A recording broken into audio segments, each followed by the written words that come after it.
దేవదేవునికి స్థుతులు స్తోత్రాలు చెల్లిస్తున్నాను. ఈ సాయంకాల వేళ చేరి వచ్చిన మీకందరికి కూడా ఈ యొక్క గెత్సెమనే ప్రార్థన సహవాస కూడిక పక్షాన, అలాగే నా కుటుంబ పక్షాన, అది నా యొక్క సంఘ పక్షాన బెతెస్తా ప్రార్థన మందిరము గీసుగొండ ఈ నా సంఘ పక్షాన కూడా, అలాగే హెచ్ఎస్సి నా యొక్క university Holy Spirit Christian University పక్షాన కూడా మీకందరికీ ప్రభు అయిన యేసుక్రీస్తు పేరిట శుభములు తెలియజేయుచున్నాను. ఈ సాయంకాల తరగతికి మిమ్మల్ని అందరినీ ప్రేమతో ఆహ్వానం పలుకుచున్నాను. ఇంకా కొంతమందిని మీరు ఈచ్ వన్ క్యాచ్ వన్ అనే నినాదం మనకుంది కదా.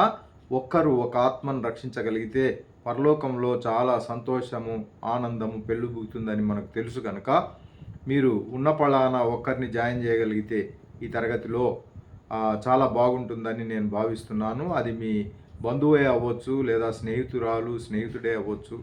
కాబట్టి వారిని మీరు ఆహ్వానించండి. ఇట్లా వాక్యం ఉంది, అయ్యగారు వాక్యం చెప్తున్నారు రండి అని ఆహ్వానం పలకండి. మనం పిలవకపోతే ఎలా వస్తారు చెప్పండి, అవును కదా. గనుక ఒక మాట చెప్పి చూడండి. ఇప్పటికీ కూడా జాయిన్ అయితే చాలా మంచిది. యెషయా గ్రంథ ధ్యానాలను మరి అధ్యయనం చేస్తూ ముందుకెళ్తున్నాం ప్రభు కృపను బట్టి. ఈ రాత్రికాల వేళ 33వ అధ్యాయాన్ని మనము మరి మొదలు పెట్టుకోబోతున్నాం కనుక దేవదేవుని సహాయం కోరుకుందాం. అందుకంటే ముందు ఒక లేఖన భాగాన్ని నేను చదువుతా. మీరు చదివితే మరి వినబడట్లేదు కనుక నేనే చదివేస్తాను. 33 దేవునికి స్తోత్రం, హల్లెలూయా. 33 20వ వచనాన్ని చదువుతున్నాను చూడండి. 33 20వ వచనము. ఉత్సవ కాలములలో ఆయన కూడుకొనుచున్న సియోను పట్టణమును చూడుము, నిమ్మళమైన కాపురముగాను తీయబడని గుడారమును నీ కన్నులు యెరూషలేమును చూచును. దాని మేకులెన్నడును ఊడదీయబడవు, దాని త్రాళ్లలో ఒకటి అయినను తెగదు. ప్రార్థన చేసుకుందాం. పరిశుద్ధుడా, ప్రేమగల తండ్రి, కృపగల రాజా, మీకు వందనాలు. రాత్రికాల సమయం నాయన అయోగ్యులము, ఎందుకు పనికిరాని వారమైన మమ్ములను ప్రభువా మీ పాద సన్నిధిని చేరగలిగే కృపిచ్చారు, మీకు స్తోత్రం. ఈ మాదిరిగా ప్రభువా ఈ యొక్క యెషయా గ్రంథ ధ్యానాల్లో ముందుకు నడిపిస్తున్న విధానానికి వందనాలు. మా యొక్క ప్రవక్త గారు జేకబ్ అయ్యగారిని బట్టి మీ పాద సన్నిధికి వస్తున్నాం. వారిని అత్యధికంగా దీవించండి. వారు చేయించున్న పరిచర్యలన్నిటిలో కూడా మీ కాపుదల, నడిపింపు, భద్రత కోరుకుంటున్నాం. మంచి నాయన మరి ఆయుష్ను, మంచి నాయన ఆలోచనను, మంచి సత్తువను, మంచి జ్ఞానమును మీ యొక్క దాసునికి అనుగ్రహించి ప్రభువా నాయన ఈ మాదిరిగా భారమెత్తి మీ యొక్క కార్యాన్ని నడిపించుండగా వారికి మంచి తలాంతులనిచ్చి ప్రభువా ఆర్థికంగా కూడా ఎక్కడ కూడా వెనకంజ వేయకుండా అనేకులు మందిరావరణంలోనికి వచ్చుటకు సహాయం చేయవలసిందిగా ప్రార్థన చేయించున్నాను. ఇదిగో చేరి వచ్చిన మమ్మల్ని అందరినీ బట్టి చాలామంది ఈరోజు చేరగలిగారు. అందును బట్టి దేవా మీకు వందనాలు, స్తుతులు. ఇంకా కొంతమంది చేరగలిగితే మీ నామమునకు మహిమ కలుగుతుందని మేము భావిస్తున్నాం నాయన. మేము మట్టివారం మేము పిలిస్తే ఎవరు కూడా రారు నాయన. మీ యొక్క సంకల్పాన్ని బట్టి అయినా కానీ ప్రభువా ఒక మాట చెప్పి చూస్తే బాగుంటుందనే ఉద్దేశం అయితే కలిగి ఉన్నాం దేవా. మరి ఒకరు ఈ యొక్క భూమి మీద మారు మనసు రక్షణ పొందితే పరలోకమందు దేవదూతలందరూ కూడా ఆనందిస్తారని మేము నమ్ముచున్నాం నాయన. దేవా మీకు స్తోత్రం. ఈ రాత్రి కాలము ఉన్న పళాన మీ పాద సన్నిధికి వస్తున్నాం. ఇదిగో నాయన మీ దాసుని మరుగుపరచండి, ఈ పెదవులను ముట్టండి, మస్తిష్కాన్ని ముట్టండి. కేవలము ఇదిగో నాయన మీ యొక్క తలంపులు మాత్రమే ముసలమ్మ ముచ్చట్ల వైపు వెళ్లకుండా మీ యొక్క వాక్యాన్ని ధ్యానించగలిగే సూటిగా, స్పష్టంగా మాతో మీరు మాట్లాడండి. పరిశుద్ధాత్మ సహాయం కోరుకుంటున్నాం. ఆత్మవశులమై ఉండుటకు సహాయం చేయండి. ఆత్మను ఆర్పకుడి అని మీరు చెప్పారు ప్రభువా. ఎల్లప్పుడూ ఆత్మ పూర్ణులై ఉండుడే అని కూడా మీరు చెప్పారు. మీకు వందనాలు. ఆత్మను అనుగ్రహించిన తండ్రి, పరిశుద్ధాత్మను బట్టి మీకు వందనాలు. రాత్రికాల దీవెనల చేత నింపమని ఆది నుంచి అంతం వరకు మీ యొక్క నాయన సన్నిధి కోరుకుంటూ మీ నామను హెచ్చిస్తూ గణపరుస్తూ నజరేయుడైన యేసుక్రీస్తు నామములో ప్రార్థించి వేడుకొంచున్నాను పరమ తండ్రి, ఆమేన్. మరి ఒకసారి చేరి వచ్చిన మీకు అందరికి కూడా ప్రభు అయిన యేసుక్రీస్తు పేరిట శుభములు తెలియజేయచ్చు ఈ సాయంకాల తరగతికి మిమ్మల్ని అందరినీ ప్రేమతో ఆహ్వానం పలుకుచున్నాను. చూడండి, ఈ 33వ గత తరగతిలో మనం 32 అధ్యాయాన్ని మనము అధ్యయనం చేశాము. నీతి సమాధానము కలుగజేయును అనగా, సమాధానం అనగా షాలోం అని చూస్తూ వచ్చాము. నీతి వలన నిత్యమును, నిమ్మలమును, నిబ్బరమును కలుగును అనే ఈ 3 విషయాలను, అప్పుడు జనులు విశ్రమ స్థలమందును ఆశ్రయ స్థలమునందును సుఖకరమైన నివాసమును నివసించెదరు అని ఇవన్నీ కూడా ధ్యానిస్తూ ముందుకొచ్చాం. ఇకపోతే ప్రియ దేవుని బిడ్డలారా, 33వ యెషయా గ్రంథములో ఇది బడకపోయినను దోచుకొనుచుండు నీకు శ్రమ అనే ఆ యొక్క వచనముతో మొదలవుతోంది. ఇవన్నీ కూడా మీరు చూస్తున్నారు కదా, ఇవన్నీ కూడా మరి పద్య భాగంలో ఉన్నాయండి. ఇవన్నీ గద్య భాగం కాదు. మనము టెక్స్ట్ బుక్స్ చదువుతూ ఉంటాం కదా, గద్య భాగం అంటే ఇలాగా మనం ఎక్కడైనా ఈ పూర్తిగా ఎక్కడ కూడా స్పేస్ లేకుండా పూర్తిగా నిండిపోయి ఉన్నదాన్ని గద్య భాగము అంటాం. చూడండి, నేను ఒకటి చూపిస్తాను మీకు. ఏదో ఒకటి చూసాను, కనబడుతుందా? దేవునికి స్తోత్రం. ఇది గద్య భాగం. ఇది ఎక్కడి నుంచి తీశానంటే ఇది మలాకీ గ్రంథంలో నుంచి. కాబట్టి ఏదైనా మీరు చూస్తే ఇలా, ఇప్పుడు మనము చదువుతున్న అధ్యయనం చేస్తున్న యెషయా గ్రంథము 33వ అధ్యాయాన్ని కూడా తిలకిస్తే అది అలా కనిపించదు. అక్కడికి దీనికి వ్యత్యాసం ఉంది. ఇది చూడండి, ఎక్కడ చూసినా కానీ చాలా స్పేషియస్గా, అక్కడక్కడ చాలా మరి ఒక దగ్గర కాకుండా కొంత మరి ఆ సందులన్నీ కూడా కనబడుతూ ఉంటాయి. ఎందుచేత అనంటే ప్రియా దేవుని బిడ్డలారా, ఇది కావ్యము. ఈయన మరి ఆ యొక్క ఆత్మవశుడై ఆ యొక్క పాట రూపకంగా ఒక పద్యం రూపకంగా ఆయన ఆలపిస్తూ ఉండగా అది రచింపబడిందని మనం గ్రహించాలి ప్రియ దేవుని బిడ్డలారా. అందుకనే పాత నిబంధనలో మరి ప్రవక్తల ముందు పాటలు పాడుచుండిన వారు వచ్చుచుండిరి, లేదా అట్లా వేరే మాదిరిగా చెప్తే ఆ యొక్క పాటలు కీర్తనలు పాడుచు ఉన్నవారి వెనక నుండి ప్రవక్తల గుంపు వచ్చుచుండెను అని లేఖన భాగంలో మనం చదువుతాం. కాబట్టి ప్రియ దేవుని బిడ్డలారా, పాటలు పాడేవారికి, వాయిద్యాలు వాయించేవారికి, అలాగే ప్రవచనాలు చెప్పేవారికి అందరికీ అవినాభావ సంబంధం ఉంటుంది. అది మనం మర్చిపోకూడదు. అందుకని అన్నీ కూడా మిళితమై ఉంటాయి ఒకదానిపైన ఒకటి. మీరు చూస్తున్నారా, ఆ యొక్క వాన ఎండ రెండు కలిసి వచ్చినప్పుడు ఒక ఆకాశంలో విబ్జియార్ అనేది ఏర్పడుతుంది. అనగా రెయిన్బో ఏమంటారంటే తెలుగులో, అది ఇంద్రధనస్సు అది ఏర్పడుతుంది. ఇంద్రధనస్సులో కలర్స్ ఉంటాయి. ఆ కలర్సు విడివిడిగా ఉండవు, అన్నీ ఒకదానిపైన ఒకటి ఇలా మిళితమై ఉన్నట్లే ఉంటాయి. అలాగే ప్రియ దేవుని బిడ్డలారా, ఈ దేవుని కార్యం అంతా కూడా పాటలు, వాయిద్యాలు, ప్రియ దేవుని బిడ్డలారా, మరి ప్రవచనాలు, మరి ప్రార్థనలు, ఇవన్నీ కూడా కలిసి ఒక చోట మరి అవి ఒకదానిపైన ఒకటి ఉన్నాయా, ఒకదానికి ఒకటి కలిసిపోయి ఉన్నాయా అన్న మాదిరిగానే ఉంటుంది. కాబట్టి దేన్ని కూడా విడదీయడానికి వీల్లేదు. ఇక్కడ చూడండి, ఇదంతా కావ్య గ్రంథంలో మనం నేర్చుకుంటూ వస్తున్నాం.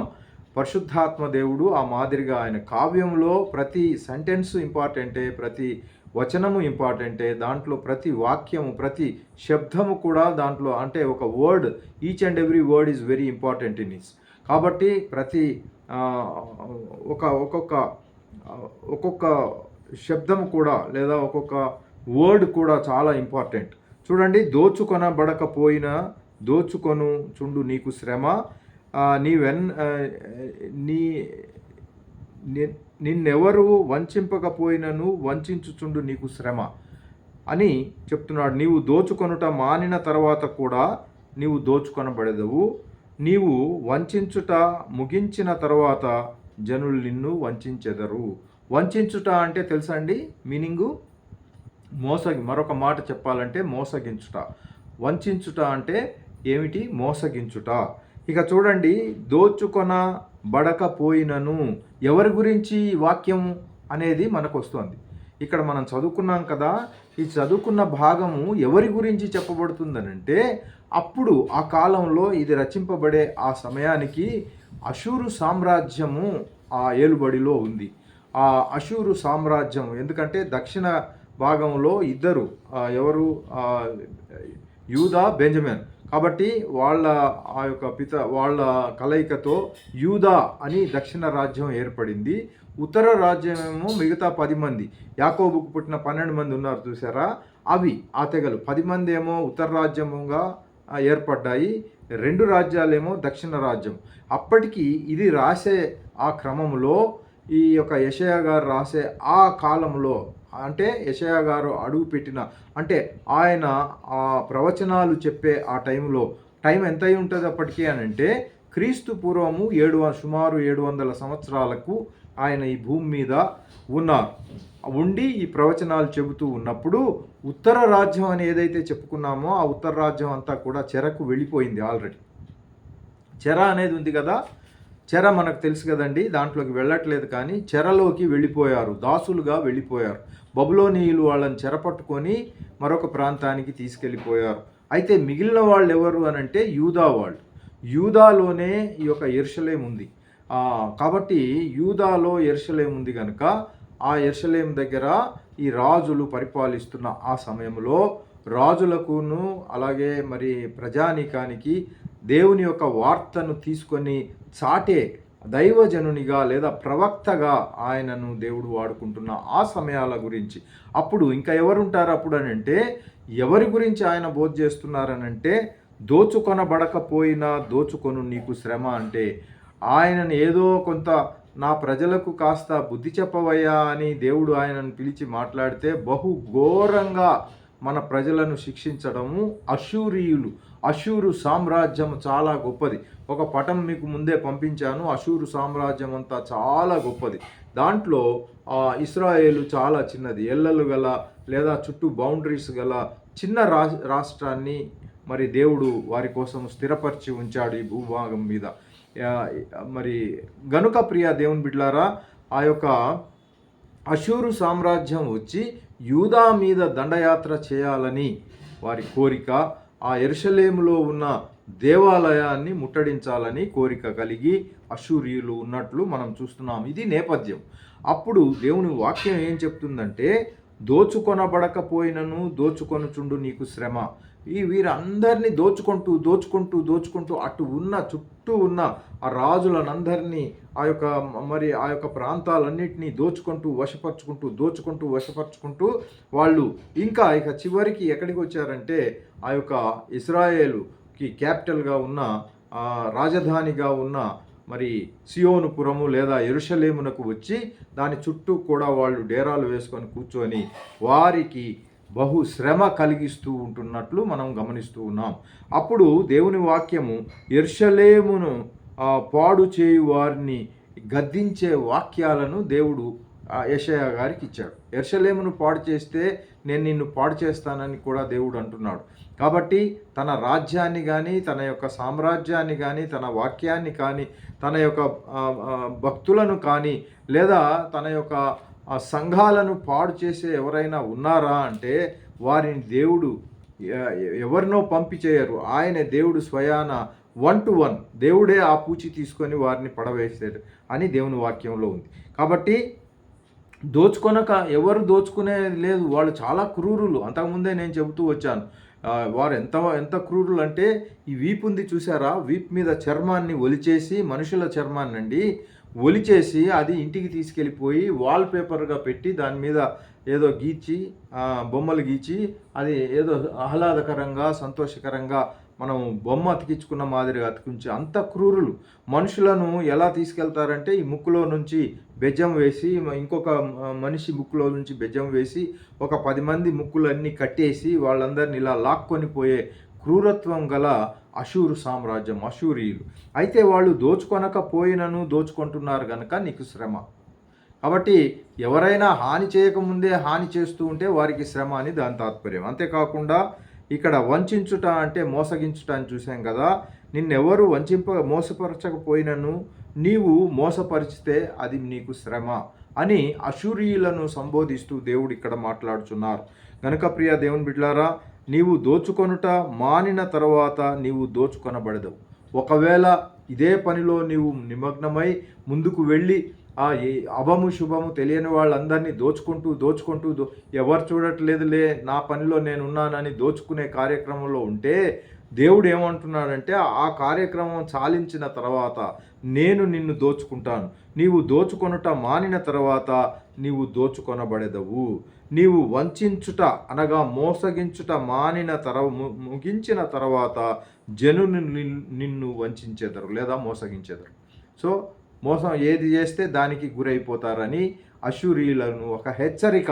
యెరూషలేమును పాడు చేయడానికి చూస్తే నువ్వు పాడైపోతావరా జాగ్రత్త అని ఒక హెచ్చరిక మరి తన ప్రవక్త ద్వారా ఆయన బయలుపరుస్తూ ఉన్నట్లు చూస్తున్నాం. 2వ వచనం చూడండి. యెహోవా నీ కొరకు కనిపెట్టుకొనుచున్నాము. వీళ్ళు ఏం చేస్తున్నారంటే ఇంతగా వీళ్ళు వచ్చి బాధ పెడుతూ నిష్కారణంగా వాళ్ళ మీద పడి యూదా దేశంలో ఆ యొక్క యెరూషలేములో ఉన్న ఆ రాజ్యం మీద అక్కడ మధ్యలో ఆ దేవుని ఆలయం కట్టబడింది కదా. ఎవరు కట్టారు? సొలొమోన్ రాజు కట్టిన ఆ దేవాలయాన్ని కబ్జా చేయాలని వాళ్ళు చూస్తున్నారు కనుక వీళ్ళు ఏం చేస్తున్నారంటే యెహోవా నీ కొరకు కనిపెట్టుచున్నాను అని ఆయన మరి అని వీరు చెప్తున్నారు. మాయందు కరుణించుము అని వాళ్ళు అక్కడి ప్రజలు మరి దేవుణ్ణి మొరపెడుతూ ఉన్నట్లు మనం చూస్తున్నాం. కాబట్టి ఉదయకాలమున వారికి బాహుగాను ఆపత్కాలమున మాకు రక్షణాధారముగాను ఉండుము అని దేవుని సన్నిధిలో వాళ్ళు మొరపెడుతూ ఉన్నట్లు మనము ఈ లేఖనాల్లో మనం చూస్తున్నాం. దేవుని ఘోషణ విని జనులు పారిపోవుదురు. దేవుని యొక్క ఆ మహాఘోషణ ఉంటుంది కదా, దేవుని శబ్దం ప్రార్థన చేస్తూ ఉండగా ఆ శబ్దాన్ని విని మహాఘోషను విని జనులు పారిపోదురు. నీవు లేచుటతోనే అన్యజనులు చెదిరిపోవుదురు. దేవునికి స్తోత్రం. ఈ మాదిరిగా ఇక్కడంతా కూడా ఇక్కడ నుంచి 1వ వచనం నుంచి 12 వచనాల వరకు కూడా యెరూషలేమును ముట్టుకుంటే అది మంచిది కాదు అని యెహోవా మహాఘనత నొందినవాడు ఆయన ఉన్నత స్థలమున నివసించుచు న్యాయముతోనూ నీతితోనూ సియోనును నింపెను అని కూడా 5వ వచనంలో మనం చూడగలం.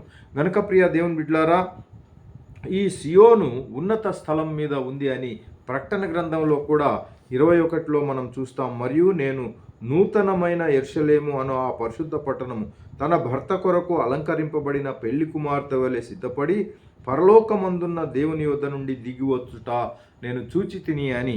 కాబట్టి ఉన్నత స్థలమున ఏమి? సియోనులో ఉన్నత స్థలమున దేవుని సన్నిధి. నీ కాలములో నియమింపబడినది స్థిరముగా నుండును. రక్షణ బాహుళ్యము బుద్ధి జ్ఞానముల సమృద్ధి కలుగును. యెహోవా భయము వారికి ఐశ్వర్యం. చూచారా? భయభక్తులు యెహోవా యందుండుట అది ఐశ్వర్యము అని ఉంటుంది. జ్ఞానం అని ఒక చోటు ఉంది, ఇక్కడేమో ఐశ్వర్యం. మనకు అరే ఇంత జ్ఞానం ఎలా వచ్చిందంటే యెహోవా యందు భయభక్తులు చూపట వలన సంక్రమించే ఆశీర్వచనము ఇది అయి ఉన్నది. ట్రెజర్ అని అంటారు. ఇది ఆంగ్లంలో ఒక ట్రెజర్ అంటారు. దేవునికి స్తోత్రం.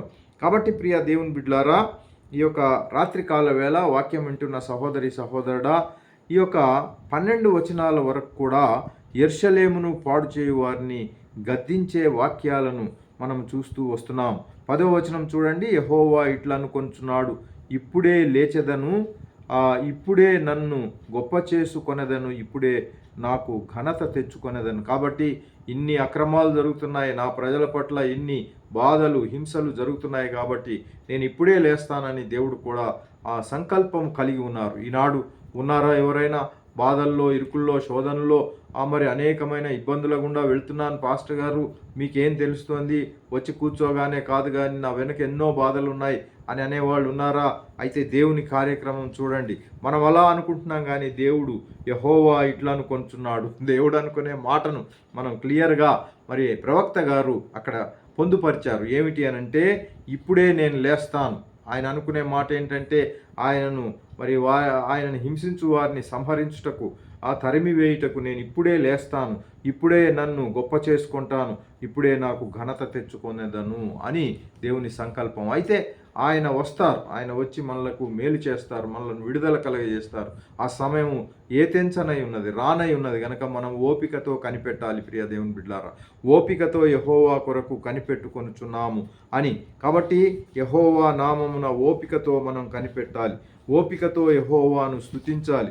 ఓపిక లేకుండా అయ్యో ఇక దేవుడు నాకు సహాయం చేయడలే అని దేవుని సన్నిధి నుంచి వైదొలిగిపోయే వారిలాగా మనం ఉండకూడదు.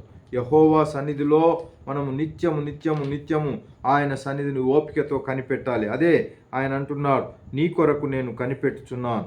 ఇక చూడండి ప్రియ దేవుని బిడ్డలారా, 13 నుంచి చివరి వరకు అనగా 24వ వచనం వరకు కూడా చాలా సంగతులను ప్రవక్త గారు మనకు బోధిస్తూ వస్తున్నారు.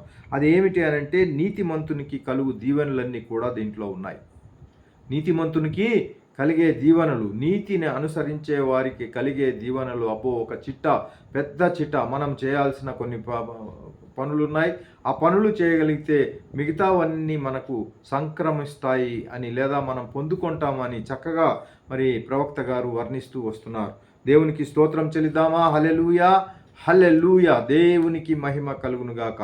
ఈ రాత్రికాల సమయము వాక్యం వింటున్న సహోదరి సహోదరుడా, ఇదిగో 15వ వచనం చూడండి.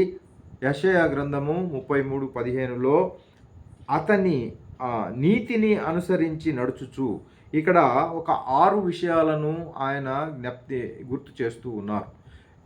6 విషయాలను జ్ఞాపకం చేస్తూ ఉన్నారు. ఏమిటి అనంటే, మొట్టమొదటిగా నీతిని అనుసరించి నడుచుచు, రెండవదిగా యథార్థముగా మాటలాడుచు, మూడవదిగా నిర్బంధము వలన వచ్చు లాభమును ఉపేక్షించుచు, నాలుగవదిగా లంచము పుచ్చుకొనకుండా తన చేతులను మలచుకొని, ఐదవదిగా హత్యను మాట వినకుండా చెవులు మూసుకొని, ఇక చివరిది చెడుతనము చూడకుండా కన్నులు మూసుకొను వాడు. ఎన్ని పనులు చేయాలండి? 6 పనుల గురించి ఇక్కడ మరి ప్రవక్త గారు చెబుతూ ఉన్నారు. రాత్రికాల సమయంలో నీతిని అనుసరించి నడుచుకొనవలెను. కాబట్టి మనము ఏ సమయంలోనైనా, సమయ సందర్భంలో, అన్ని విషయాల్లో నీతి అనే దాన్ని మనం ఇంగ్లీష్లో నీతిని రైచియస్నెస్ అంటారు. రైచియస్ అంటే దట్ విచ్ ఈజ్ రైట్గా ఉన్నదాన్ని దేవుని దృష్టిలో, మనుషుల దృష్టిలో, భూలోకం వాసుల భూమి దృష్టిలో కాదు, కానీ దేవుని దృష్టిలో మంచిగా ఉన్నదాన్ని, సరిగ్గా ఉన్నదాన్ని అవలంబించుటయే అదే నీతి. దేవునికి ఏది నచ్చుతుందో, ఏది మంచిగా అనిపిస్తుందో దాన్ని మనము చేయడమే అదే నీతి. అంతకు మించి ఏం లేదు. నీతి అంటే అయ్యో ఏమిటో ఏమో, ఏం చేయాలో, ఏమేమి మోయాలో, ఏమేమో ఎటో వెళ్ళాలో, ఎటో ప్రదక్షిణాలు చేయాలో, ఎంత డబ్బు తీసుకొచ్చి మరి ఆ హుండీలో అబ్బేబే ఇవన్నీ ఏం కాదు. దేవుడు చెప్పిన మాటలను తూచా తప్పకుండా ఫాలో అవుతూ ఉంటే, చేస్తూ ఉంటే అదే నీతిగా పరిగణించబడుతుంది అని దేవుని వాక్యం. కాబట్టి నీతిని అనుసరించి నడవాలి. నంబర్ 1, మన జీవితాల్లో చేయాల్సిన 6 మాత్రమే.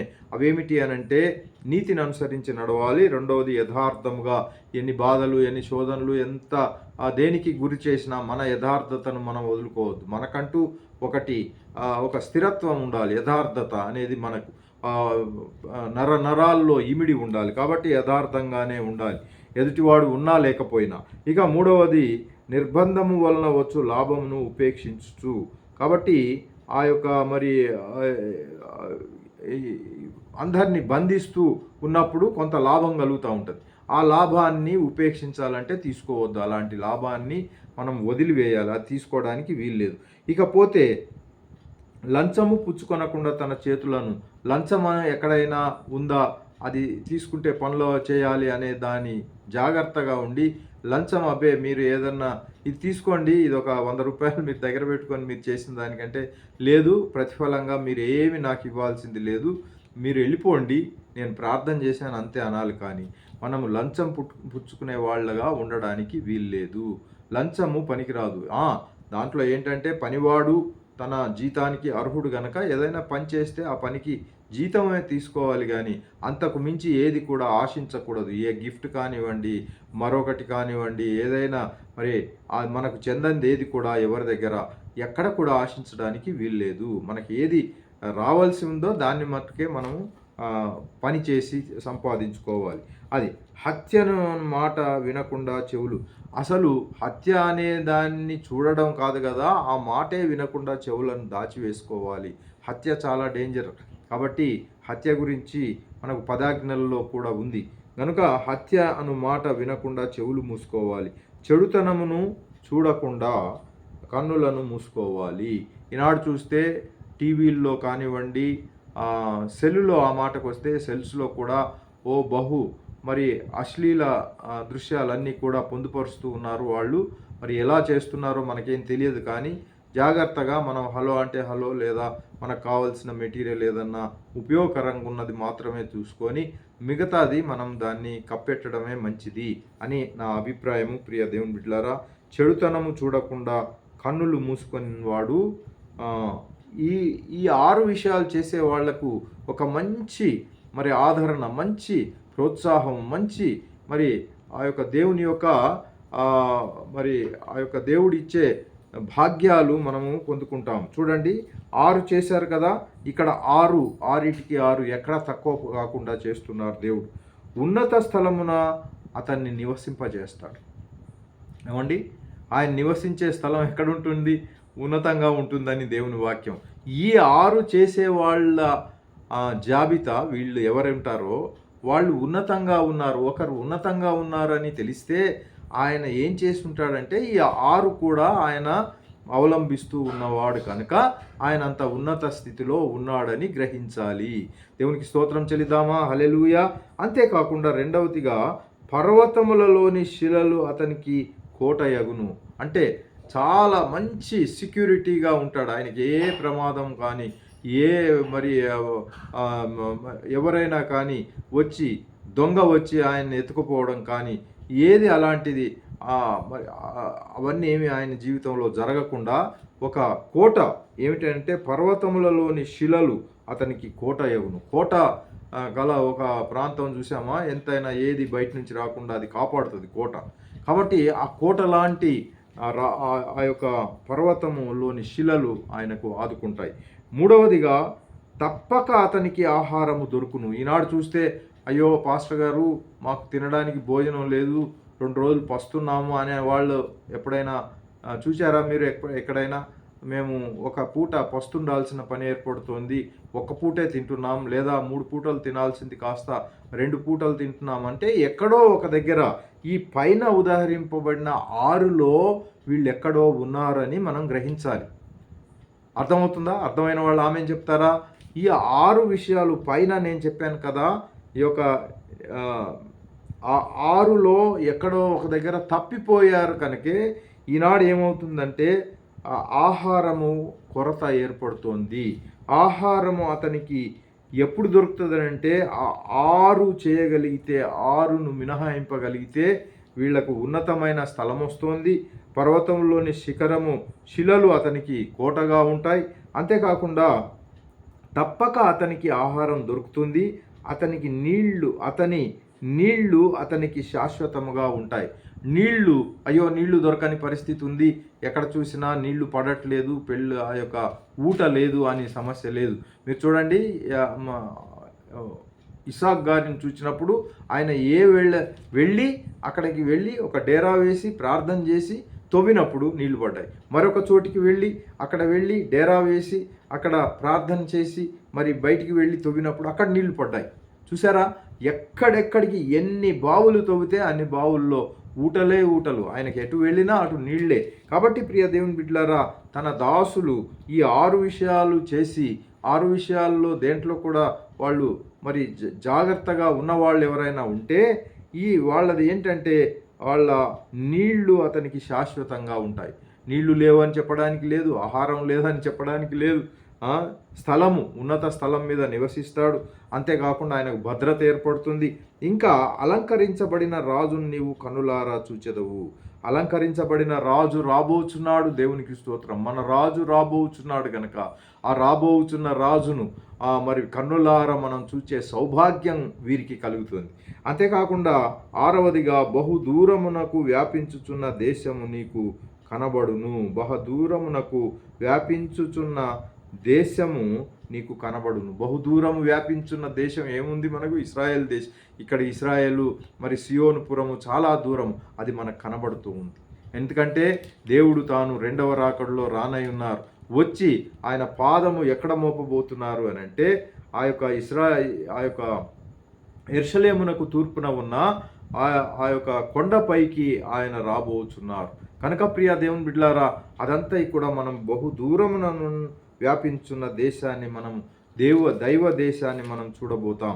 అంతేకాకుండా మనం 20వ వచనంలో చూసినప్పుడు, ఉత్సవ కాలములలో మనము కూడుకొనుచున్న సియోను పట్టణమును సియోను పట్టణమును చూడుము, నిమ్మలమైన కాపురముగాను. ఎక్కడ కూడా కాపురంలో అవకతవకలు కానీ, ఎగిసెగిసిపడం కానీ, బాధాకరమైన మాటలు కానీ అవన్నీ ఏముండవు.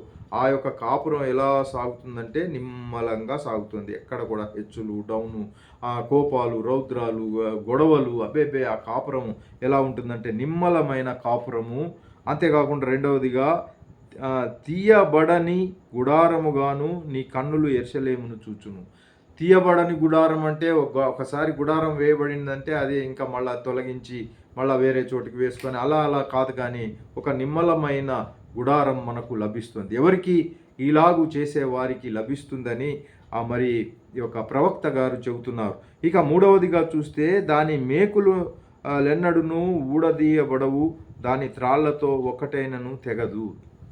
ఏదైతే గుడారం వేసి త్రాళ్లతో మనం ఆ యొక్క సీకు కట్టేస్తారు కదా, అది ఎప్పుడు కూడా ఊడబేయడానికి ఎప్పుడైనా అవసరం పడి అక్కడి నుంచి వెళ్ళిపోయి వేరే చోటికి వెళ్ళాలంటే తప్ప ఏదో కారణాల మూలాన ఏదో అవాంఛనీయ కారణాలు అక్కడి నుంచి వదిలేసి వెళ్ళిపోయే ఆ పరిస్థితులు మాత్రం ఏర్పడవు. ఎలా ఉంటుందంటే నిమ్మలమైన కాపురం. మనం తెలుసు కదా, శాంతికరమైన జలముల యుద్ధకు ఆయన నడిపించున్నాడనే మాట కేవలం సత్యమైంది. కాబట్టి నిమ్మలమైన జీవితం. కాబట్టి అలాంటి జీవితం కావాలి అనంటే మనం చేయాల్సిన 6 విషయాలు: నీతిని అనుసరించి నడుచుచు, యథార్థముగా మాట్లాడుచు, నిబంధన వలన వచ్చు లాభము ఉపేక్షించు నిర్బంధం వలన వచ్చు లాభం ఉపేక్షించు, లంచం పుచ్చుకొనకుండా తన చేతులను మలుచుకొని, హత్య చేయుట మాని, మాట వినకుండా చెవులు మూసుకొని, చెడుతనం చూడకుండా కన్నులు మూసుకొని వాడు. ఇవన్నీ చేయగలిగిన వాడికి ఎలా ఉంటుందంటే ఆ యొక్క నిమ్మలమైన కాపురము దేవుడిస్తాడు. ఈనాడు చూస్తే అనేకుల కాపురాల్లో బగ్గుమంటోంది. ఏదో పచ్చగడ్డి వేస్తే కాలిపోతుందంట. ముఖ్యంగా కోడలు, అత్త వాళ్ళిద్దరికి అసలే పొసకకుండా నిమ్మలం ఎక్కడుందండి? ఆ మాటకు వస్తే కొడుకులు, కూతుర్లు, తల్లిదండ్రుల మధ్యలో కూడా ఇలాంటి వాగ్వివాదాలే చోటు చేసుకుంటున్నాయి. తల్లిదండ్రులకు, పిల్లలకు, అలాగే పిల్లల్లో తమకు అంటే అన్నదమ్ములకి పడదు, అక్కచెల్లెళ్ళకి పడదు, అక్కచెల్లెళ్ళు అన్నదమ్ములకు పడదు. ఆ కుటుంబంలో అసలు శాంతే కొరవడుతుంది. ఎందుచేతంటే ఆ 6 విషయాలు ఎక్కడో లోపం జరుగుతుంది కనుక ఇవి చోటు చేసుకుంటున్నాయి. లేదు, అవన్నీ చక్కగా చేస్తున్నారంటే నిమ్మలమైన కాపురముగాను, తీయబడని గుడారము నీ కన్నులు యెరూషలేమును చూచును, దాని మేకులు ఎన్నడూ ఊడదీయబడవు, అచ్చట యెహోవా ప్రభావము గలవాడై మన పక్షమున నుండును. ఎక్కడ? అలాంటి కుటుంబాల్లో యెహోవా డైరెక్ట్గా ఆయన ప్రభావము గలవాడై మన పక్షాన ఉంటారు. ఆ నదులను, కాలువలను ఉన్న స్థలముగా ఉండును. నదులు, కాలువలకు అవన్నీ కూడా మరి ఆశీర్వాదాలకు సూచనగా ఉన్నాయి. నదివలె నీ శాంతిని నదివలె చేసి అనే పాట ఉంది చూసారా? అందుకని ఆ నదివలె చేస్తాడు. నది ఎప్పుడు ఉప్పొంగుచున్న నది, ఎప్పుడు జలజల పారుతున్న నది, ఎప్పుడు సంతోషభరితమైన జీవితం. ఇదే కదా దేవుడు ఇవ్వబోతున్నాడు. నదులను, కాలువలను ఉన్న స్థలముగా ఉండును. అందులో తెడ్ల ఓడ ఏదియు నడవదు. తెడ్లు అని అంటే ఏదో బహు ప్రయాసపడుతూ దాన్ని ఇటనాలి అటనాలి ఆ ప్రయాసాలన్నీ ఏముండవు. ప్రయాసాలు లేకుండా, అంతేకాకుండా గొప్ప ఓడ అక్కడికి రాదు. ఏదో ఒక ఓడ బయట నుంచి వచ్చేసి వీరిని తరిమింది లేదా దోచుకొని పోయింది, అలాంటి ఓడలు కూడా రావు. యెహోవా మనకు న్యాయాధిపతిగా ఉంటాడు. ఎవరో న్యాయాధిపతి కాదు, వాళ్ళు చెప్పాలి వీళ్ళు చెప్పాలి మనకు న్యాయం చెప్పాలని. యెహోవాయే మనకు న్యాయాధిపతిగా ఉండి, న్యాయాధిపతి ఆయనే అయినప్పుడు అన్నీ కూడా ఏది రావాలి, ఏది రాకూడదు, ఏది ఇవ్వాలి, ఏది ఇవ్వకూడదు అన్నీ ఆయనే చూసుకుంటాడు. యెహోవా న్యాయాధిపతిగా ఉండాలని ఎంతమంది కోరుకుంటున్నారు? స్తోత్రం చెల్లిస్తారా? హల్లెలూయా, హల్లెలూయా, దేవునికి స్తోత్రం. ఇక చివరిగా 2-3 మాటలు మాట్లాడి ముగిస్తాను, ఎందుకంటే సమయము మనకు కాలాతీతం అవుతోంది. 23 చూడండి. నీ ఓడత్రాళ్ళు వదిలిపోయెను, ఓడవారు తమ కొయ్య అడుగును దిట్టపరచు చాపను విప్పి పట్టరు కాగా విస్తారమైన దోపుడు సొమ్ము విభాగింపబడును, కుంటివారే దోపుడు సొమ్ము పంచుకొందురు. ఎంత గొప్ప మాట! దేవుడు మరి యెషయా ప్రవక్త ద్వారా పలకబడుచున్న మాట ఏమిటంటే, కుంటివాడిని కదా, అయ్యో దేవుని సేవలో నేను ముందుకు కొనసాగలేను, కుంటి నాకు సాకుగా ఉంది అని అనేవాళ్ళు, లేదా కుంటి ఉంది పాస్టర్ గారు నేను పనులు చేసుకోలేను అనేవాళ్ళు ఉంటారు చూసారా? కుంటిగానే ఉంది అని అంటే అలాంటి వాళ్ళకు కూడా దోపుడు సొమ్ము విస్తారంగా లభిస్తుంది అని దాని తాత్పర్యం. ఎవరైతే మనం చేయలేమని మరి ఆశ నిగ్రహం కోల్పోయిన వాళ్ళు ఉంటారు చూసారా, వాళ్ళు చేయగలరని. ఏమిటి అని అంటే విస్తారమైన దోపుడు సొమ్ము విభాగింపబడును అంటే వారి పాళ్ళు వచ్చేసి వాళ్ళు నిమ్మలంగా ఉండడానికి దోహదపడుతుంది. వాళ్లకు నెల కావలసిన సరుకులన్నీ కూడా వస్తాయి. వాళ్ళు వేసుకోవడానికి వస్త్రాలన్నీ వస్తాయి. మరి ప్రయాణం చేయడానికి ప్రయాణ ఖర్చులన్నీ వస్తాయి. ప్రియ దేవుని బిడ్డలారా, ఎక్కడ కూడా లేమి అనేది ఉండదు. వాళ్ళు మంచి సత్తువ కలిగి ఉంటారు. ఎక్కడ కూడా వాళ్ళ డబ్బులన్నీ తీసుకెళ్ళి అనవసరంగా హాస్పిటల్ చుట్టూ కానీ, కోర్టుల చుట్టూ కానీ, పోలీస్ స్టేషన్ల చుట్టూ కానీ అబ్బే పెట్టడానికి లేదు. పైపెచ్చు ఆ దోపుడు సొమ్ము అనగా దేవుడు నిర్ణయించిన వాళ్ళ దగ్గర నుంచి దోచి మనకిస్తూ ఉంటాడని దాని తాత్పర్యం. ఇంకా చూస్తూ ఉంటే నాకు దేహములో బాగులేదని అందులో నివసించువాడు ఎవడును అనడు. విన్నారా? అంటే ఏమిటి దాని తాత్పర్యం? నా దేహంలో, ఈ బాడీలో, నా దేహంలో బాగులేదండి, నాకు అక్కడ చాలా వీపు నొప్పిగా ఉంది, లేదా కడుపు నొప్పిగా ఉంది, లేదా కాళ్ళు ఉబ్బుతున్నాయి, మరొక తలనొస్తుంది, ఏదో కళ్ళు కానరావట్లేదు, ఎన్ని సమస్యలు లేవండి, ఎన్నో సమస్యలు. దేవుని సన్నిధికి రండర్రా, మరి ఆల్ నైట్ ప్రేయర్కి రండి, లేదా దేవుని ప్రార్థన చేయుటకు కూడి రండి అని అంటే ఎన్నో సాకులు. నా మట్టుకు నేను కూడా మరి అయ్యగారి దగ్గరికి, జేకబ్ అయ్యగారి దగ్గరికి వాక్య పరిచర్యకు ఒకానొక దినాన్ని వచ్చాను. ఆయన 10:30కు రండయ్యా, మరి మీరు ఒక గంటన్నర సేపు వాక్యం చెబుతురుగా, ఒక గంట సేపు 30 గంట చెబుతురు కానీ అన్నారు. కానీ అక్కడికి వచ్చిన తర్వాత అయ్యా మీరు గంటన్నర వాక్యం చెప్పండి అన్నారు జేకబ్ అయ్యగారు. సరే అన్నాను. వచ్చి 10:30 అంటే కరెక్ట్గా 10:30కి నేను కార్ పార్క్ చేసి లోపలికి వెళ్తే ఎవరు లేరు. అయ్యగారు మాత్రం ఉండి అక్కడ పనులు అవన్నీ చూసుకుంటున్నారు, జేకబ్ అయ్యగారు. అప్పుడు అయ్యగారు అన్నారు, అయ్యా మీకు తెలుసు కదా, వీళ్ళు 10:30 అంటే 11:30కు వస్తారు, గంట సేపు అని అంటే ఆ గంట సేపు కూడా దేవుని యొక్క పాటలు పాడుచు అక్కడ నేను కాసేపు గడిపాను. దేవునికి ఆత్మలో ఆనందిస్తూ అన్య భాషలు మాట్లాడుచు అక్కడ ఆయన డ్రమ్ కొట్టే ఆయన కూడా ఒక వ్యక్తి ఉన్నారు పైన. మేము కలిపి ఒక గంట సేపు అక్కడ. అంతలో ఆయన కెమెరా బాగు చేసి ఆయన వచ్చారు, ఇంకా మిగతా వాళ్ళు వచ్చారు, ఒక అమ్మాయి కూడా ఉంది అక్కడ. దేవునికి స్తోత్రం. ఏది ఏమైనా ఆ తర్వాత మెల్లమెల్లగా 12ంటికి రావడం మొదలెట్టారు. నేను వస్తే ఏమిటని నేను 12 నుంచి ఒక గంటన్నర సేపు దేవుని వాక్యం అక్కడ చెప్పడం జరిగింది. ప్రియా దేవుని బిడ్డలారా, దేవునికి స్తోత్రం. కాబట్టి వాళ్ళు చెప్పేదే నాకు బాగాలేదండి, కొంచెం దగ్గు ఉంది, పడిశం ఉంది, ఈ చీముడు వస్తూ ఉంది, తలనొప్పిగా ఉంది, వీపు నొప్పిగా ఉంది, నడవలేని పరిస్థితి, ఇవన్నీ ఏవో లేమ్ ఎక్స్క్యూజెస్.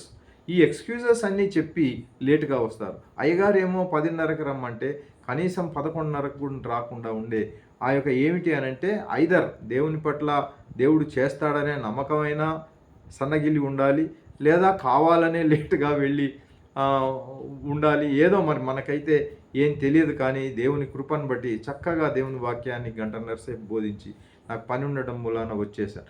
ఏది ఏమైనా ప్రియ దేవుని బిడ్డలారా, నాకు దేహంలో బాగులేదు అందులో నివసించువాడు ఎవడును అనడు. అంటే దేవుని యొక్క మరి ఆ యొక్క ఆరోగ్యము, మంచి ఆరోగ్యము దేవుడు ఇవ్వబోతున్నాడు. ఎందుచేత అనంటే వాళ్ళు ఈ 6 కూడా చేస్తున్నారు కాబట్టి దేవుడు ప్రసన్నుడై వారికి ఎలాంటి అనారోగ్యం దరిచేరదని నేను చెప్పట్లేదు. అసలే అనారోగ్యత రాదని కాదు, కానీ వస్తుంది. కానీ దాంట్లో నుంచి వెంటనే బయటపడే మార్గం కూడా దేవుడు ఆ శక్తిని తనకు కలిగిన దెబ్బల చేత మనకు స్వస్థత అనే వాక్యాన్ని ఆయా వ్యక్తులతో నెరవేరుస్తాడు. ఆ నిబంధన ఇటు ఒక ఒడంబడిక, అది తనకు కలిగిన దెబ్బల చేత మీకు స్వస్థత అంటే ఆ ఒడంబడిక పొందుకుంటున్నామా? ఈ రాత్రికాల సమయంలో జబ్బులు వస్తాయి, లేదా దగ్గు వస్తుంది, అది త్వరగా కోలుకుంటున్నామా, లేదా అది సుదీర్ఘకాలంగా అలాగే కహ అనుకుంటూ ఉంటున్నారా? ఒకసారి ఆలోచిస్తాం. దేవుని వాక్యం ఏం చెప్తుందంటే, నాకు దేహములో బాగులేదని అందులో నివసించువాడెవడును అనడానికి వీల్లేదు. దేవునిలో నివసించేవాడు, దేవుని కొరకు ముందుకు సాగేవాడు, దేవుని కొరకు పరిగెత్తే పాదాలు గలవారు ఎవరైనా, స్త్రీలైనా పురుషులైనా, ఇదిగో నాకు బాగాలేదండి అని చెప్పడానికి లేదు. ఎందుకంటే ఆరోగ్యము ఆయన సమకూరుస్తూ ఉన్నాడు. నమ్మిన వారు ఆమెన్ చెప్తారా? ఆమెన్, హల్లెలూయా. దేవునికి మహిమ కలుగును గాక. ఇక చివరిలో దానిలో నివసించు జనుల దోషము పరిహరింపబడుతుందంటారా, పడదంటారా? దోషములు ఏమన్నా ఉంటే అవన్నీ కూడా దేవుడే పరిహరింపచేస్తాడు. దోషాలన్నిటిని కూడా తొలగిస్తాడు. ఎక్కడైనా ఏదైనా దోషం ఉందా, ఆయన సన్నిధిలో ఉన్నామా, ఆ దోషాలన్నిటిని తీసివేసే దేవుడు మనకున్నాడు. ఇవన్నీ కూడా యెషయా గారు 700 సంవత్సరముల క్రితం, క్రీస్తు పుట్టడానికి పూర్వం, అంటే 700 ప్లస్ 2025 వెరసి 2725 సంవత్సరాల క్రితము యెషయా గారు ఈ భూభాగంలో ఇదిగో జెబెజేకబయ్య గారు ఎలా తన ప్రవచనాలను చెబుతున్నారో, ఆనాడు యెషయా గారు కూడా ఈ ప్రవచనాన్ని దేవుని దగ్గర నుంచి పొందుకొని ప్రజలకు చెబుతూ దేవుడు ఏమన్నారంటే ఒక మాట అన్నారు, వీటన్నిటిని కూడా రాసి రాబో తరాలకి భద్రపరచుము అని చెప్పిన మాట మూల అక్కడక్కడ ఉంటుంది ఈ యెషయా గ్రంథంలోని. భద్రపరచుము అని అంటే ఆయన దీన్ని ఒక చుట్టలో రాసి దాన్ని కూజాలో భద్రపరిచి బిరడా పెట్టి వదిలివేస్తే దాని తాత్పర్యం ఏమిటి అని అంటే, కాలినా లోపలున్న ఆ యొక్క చుట్ట కాలిపోదు, లేదా వరదలు వచ్చి నీటికి కొట్టుకుపోయినా అదే జరిగింది, నీటికి కొట్టుకుపోయింది. భూభాగంలో సముద్రాలన్నిటిలో తక్కువ, అంటే లోతుగా ఉండే సముద్రం ఏదైనా ఉందంటే తెలుసా అండి మీకు? ఎవరైనా చెప్పగలరా? సముద్రాలు ఎన్నో ఉన్నాయి కదా, అతి డౌన్లో ఉండే సముద్రం ఏది అని అంటే అది మృత సముద్రం, డెడ్ సీ అంటారు. మృత సముద్రం. ఇప్పుడు చూడండి, ఈ పై నుంచి కిందికి పోతూ ఉంటాయి కదా నీళ్లు ఇలా పారుతూ ఉంటాయి. ఇక్కడ గనక ఆ యొక్క ఏదైతే జార్ ఉంటుందో దేంట్లో అయితే బిరడా పెట్టి దాంట్లో ఈ 66 అధ్యాయాలు గల యెషయా గ్రంథపు చుట్టను దాంట్లో ఉందో అది కొట్టుకుంటూ నీళ్ల ప్రవాహాన్ని బట్టి ఎక్కడ లోతుగా ఉంది అని అంటే ప్రపంచం అంతట్లో లోతుగా ఉండేది ఆ యొక్క మృత సముద్రమే. ఎక్కడి నుంచి అయినా కొట్టుకొచ్చి అక్కడ ఉండాల్సి, అక్కడ మరి ఈ త్రవ్వకాల్లో ఇవి దొరికినాయి. ఏది? యెషయా గ్రంథపు చుట్ట హెబ్రీ భాషలో రాసిన ఇంటాక్ట్ అన్నీ ఎలా రాశారో అలాగే దొరికినాయి. చూసారా ప్రియ దేవుని బిడ్డలారా? దీన్ని మరి గవర్నమెంట్ ఆఫ్ ఇజ్రాయెల్ వాళ్ళు తీసి చాలా జాగ్రత్తగా భద్రపరిచి ప్రజల సందర్శనార్థము ఒక నేషనల్ లైబ్రరీలో మాత్రం దాని కాపీ, ఫ్యాసిమైల్ అంటారు, అంటే ఈ యొక్క పుస్తకం యొక్క జిరాక్స్ కాపీని ప్రదర్శనార్థం పబ్లిక్ కోసం ఉంచారు. కాబట్టి ప్రియ దేవుని బిడ్డలారా, ఈ రాత్రికాలం వాక్యం వింటున్న సహోదరి సహోదరుడా, మనము దేవుడు చెప్పిన ఆ యొక్క 6 విషయాలను చేయగలిగితే, నీతిని అనుసరించి నడుచుచు, యథార్థముగా మాట్లాడుచు, నిర్బంధం వలన వచ్చు లాభమును ఉపేక్షించుచు, లంచము పుచ్చుకొనకుండా తన చేతులను మలుపుకొని, హత్య అను మాట వినకుండా చెవులు, అలాగే చెడు తనము చూడకుండా కన్నులు కాచుకునేవాడు, ఈ 6 విషయాలు చేయగలిగితే ఇదిగో మనం అనుకుంటున్న ఈ యొక్క ఆశీర్వాదం వెంబడి ఈ ఆశీర్వాదాలు ఎక్కడ కూడా లోటు లేకుండా నిమ్మలమైన మరి కాపురాలను దేవుడిస్తాడు. కనుక మనం కూడా ఈ 6 విషయాల్లో ఎక్కడ తప్పిపోకుండా దేవుని సన్నిధిలో ముందుకు కొనసాగుతూ, దేవుని సన్నిధిని ప్రేమించు వారిగా, దేవుని ఆ యొక్క సువార్త చెప్పే పాదాలుగా మన పాదాలు పరిగెడుతూ, మరి జెబెజేకబయ్య గారికి సహకారిగా ఉంటూ, ప్రార్థనల్లో, పాటల్లో, అన్ని విషయాల్లో మనలను మనం కూడా దేవుని సన్నిధికి పునరంకితం చేసుకుంటూ ఈ మాదిరిగా దేవుడిచ్చే ఆశీర్వాదాలన్నీ పొందుకుందాం. అట్టి కృప, అట్టి ధన్యత దేవుడి రాత్రికాల సమయము చేరి వచ్చిన మన అందరికీ దయచేసి ఆశీర్వదించి పంపించునుగాక. ఆమెన్. తల్లు వంచండి, ఒక మాట ప్రార్థన చేస్తాను. ఆ పిదప ఆశీర్వచనంతో ఈ యొక్క సాయంకాల తరగతిని ముగించుకుందాం. పరిశుద్ధుడా, ప్రేమగల తండ్రి, కృపగల రాజా, మీకు వందనాలు. ఈ రాత్రికాల సమయం ఇదిగో నాయన, అనేకులు చేరి వచ్చారు. మీ యొక్క వాక్యాలను వినవలనని జిజ్ఞాసతో, ఆశతో ప్రభువా, ఆశ కలిగిన ప్రాణాన్ని మీరు తృప్తిపరుస్తారని చెప్పిన తండ్రి, మీకు వందనాలు. మీ వాక్యం అయితే ప్రభువా 6 విషయాలు చేస్తే ప్రభువా మీకు స్తోత్రం, 14 విషయాల్లో మీరు మాకు మేలు కలగజేస్తున్నట్లు మేము చూస్తూ వస్తున్నాం. 6 విషయాలు మేము చేయగలిగితే 14 ఆశీర్వచనాలను మాకు ఇవ్వబోతున్నారు. అందును బట్టి మీకు వందనాలు. ఇవన్నీ కూడా ప్రభువా మాతో ఒక మనిషి మాట్లాడిన మాదిరిగా మీ యొక్క వాక్యాన్ని మాకు బోధించిన తండ్రి, మీ యొక్క పరిశుద్ధాత్మ దేవా మీకు వందనాలు. చేరి వచ్చిన మమ్మల్ని అందరినీ పునఃప్రతిష్ఠ చేసుకుంటున్నాం. ఎక్కడ కూడా లోపం లేకుండా ప్రభువా మీ సన్నిధానంలో అటు ఇటు చూడక యేసు వైపు చూచుచు అనే మాదిరిగా మీ వైపు చూచుచు ముందుకు కొనసాగే భాగ్యాన్ని ఇవ్వండి. చేరి వచ్చిన మా అందరి కుటుంబాలను పేరు పేరున కుటుంబంలో ఉన్న ప్రతి వ్యక్తి కోసం కూడా ప్రార్థన చేస్తున్నాను. ఈ రాత్రికాల సమయం మీ వాక్యం ఏం చెబుతుందంటే, ఎవ్వరు కూడా మరి దేహంలో బాగులేదని చెప్పేవాళ్ళు ఉండకూడదని అన్నారు కనుక, ఇప్పుడు ఎవరైనా కానీ బాగులేకుండా, లేదా వీపు నొప్పితో, కాలు నొప్పితో, లేదా చెవి నొప్పితో, ముక్కు నొప్పితో, ప్రభువా మరి ఇంకేదైనా ఇతర మరి శరీర బలహీనత ఉందో, యేసు నామములో అట్టి బలహీనతను గద్దిస్తున్నాను. ఆమెన్, హల్లెలూయా. తండ్రి, మరెప్పుడు కూడా అలాంటి బలహీనత రాకుండా చేయండి. దేవా, మీకు వందనాలు. మీ మాటలో శక్తి ఉన్నది, మీ మాటలో బలం. ఉరబాబాబా రీకేన్ షబారబాబాబా. Glory Lord, we praise you master. Thy loving kindness endureth for ever master. Glory, hallelujah. రాత్రికాల దీవెనల చేత నింపండి. మరి విశేషంగా మీ దాసుడు ప్రభువా గొప్ప దైవాన్ని మాకు ఇచ్చినందుకై, ప్రవక్త గారినే మా కొరకు ఇచ్చినందుకై, ఇదిగో నాయన ఈ తెలంగాణ, ఆంధ్రప్రదేశ్ ఈ ప్రాంతాల్లో వారి యొక్క సేవలు బహు విస్తారంగా ప్రభువా జనులు విని నాయన ఆశీస్సులు పొందుకొనుటకు, నీ ద్వారా నీ వాక్కులను పొందుకునే కృపను నాయన అనుగ్రహించండి.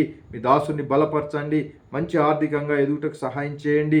ఇదిగో నాయన ఈ తరగతుల ద్వారా ప్రభు అనేకులు చేరి, అనేకులు పట్టభద్రులై ప్రభు BTH సర్టిఫికేట్ పొందుకున్నటకు సహాయం చేయమని, రాత్రికాల దీవెన చేత మమ్మల్ని అందరినీ నింపమని, చేరి వచ్చిన మమ్మల్ని అందరినీ పునఃప్రతిష్ఠ చేసి వారి జీవితాలను, వారి కుటుంబాలను దీవించి ఆశీర్వదించమని, మీకే మహిమ, ఘనత, ప్రభావాలు చెల్లించి నజరేయుడైన యేసుక్రీస్తు నామములో ప్రార్థించి వేడుకొంచున్నాను పరమ తండ్రి. Amen, amen. ఇప్పుడు మన పరమ తండ్రి అయిన దేవుని ప్రేమ, గొర్రెలకు గొప్ప కాపరి అయిన ప్రభు అయిన యేసుక్రీస్తు వారి కృప, పరిశుద్ధాత్మ దేవుని యొక్క అన్యోన్య సహవాసము, సమాధానము, ఆశీస్సులు చేరి వచ్చిన మనకందరికీ, సకల పరిశుద్ధులకును, సార్వత్రిక సంఘానికి, జబ్బ జేకబ్ అయ్యగారు తలపెట్టిన ప్రతి కార్యక్రమానికి ఇప్పుడు సదాకాలము తోడయుండి నడిపించునుగాక. Amen, amen. అందరికి వందనాలండి. Thank you very much.